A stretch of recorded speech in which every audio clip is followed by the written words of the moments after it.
Welcome, it's Denson DIY, and today we're going to be reading trouble codes on our truck.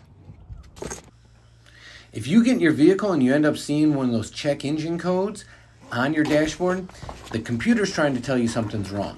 Now, as avid DIYers, we have our own code scanner, which you hook up to your car directly. If you don't have one, most of your local auto parts store will do this at no cost for you and tell you what the code is.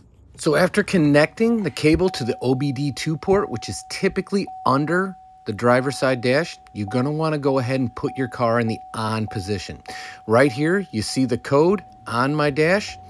You don't want to start the car, just in the on position. Then fire up your scanner, go in, select, let it read, and once it's done, you should be able to go in and isolate your error code. So follow along with me and see which code we get here. Comment below if you get these codes and if you have a code scanner below.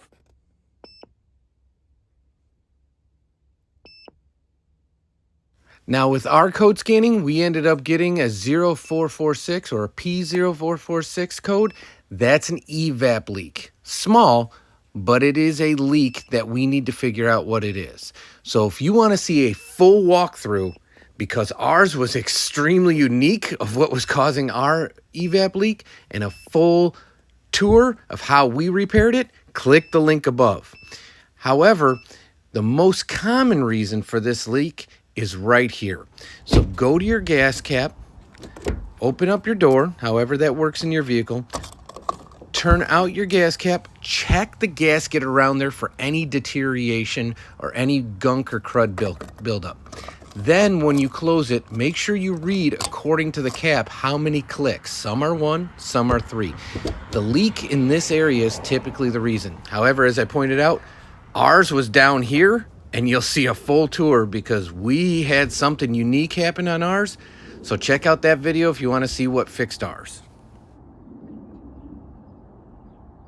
So after we fixed ours, we're going to go ahead and go back in using our code scanner, and we're going to go to erase. The reason we want to erase this is, yes, it would erase on its own now that we fixed it after several cycles and driving, but having a trouble code impacts a lot of other features, one of which is the remote start, and we're still in a cold period in our area, so I want to be able to use that remote start, so I went ahead and erased that code so I can continue to use our other features. So we hope this video helped you, and we have a ton of other DIY videos with more to come. We also have the full Dad and Son community with Dad and Son Do It All, Dad and Son Cook and Eat It All, and Dad and Son Collect It All. So we hope to have you join, sub, turn on notifications, and hang out with us. We appreciate you. Take care and all our best.